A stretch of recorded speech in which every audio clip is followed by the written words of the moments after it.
busking tip, and this particular one has a great story around it. In these kinds of places where there's a lot of people who they're being intimate basically, they're enjoying their space. If you happen to invade their space, that is if you are too loud in this particular kind of spot, then people can get upset quite easily, but there's ways around that. For instance, if you start playing quietly, you play nice music that people like, that people find easy to listen to, then people will actually respond really well to that. Another thing that happened to me when I was busking in a place like this where there's residents living close by, I was busking too loudly one night, singing too loudly. I didn't think it was loud, but the residents above the spot where I was busking threw a bucket of water over me. And so I learned pretty quickly. Now that was in Europe when it was the middle of winter and it was quite cold.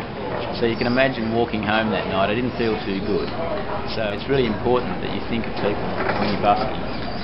Think of what's going on around you, be aware, and make sure that you're not invading people's space, so that people then will respond really well to you, and you get lots of tips and appreciation. And the way to do that is simply to learn quiet songs, and it doesn't mean that you can't use amplification. Even in this particular spot with sort of al fresco dining, you can actually use an electric guitar with an amp and just play quietly, play nice songs where you might be picking or just playing jazz chords or things like that people respond to really well.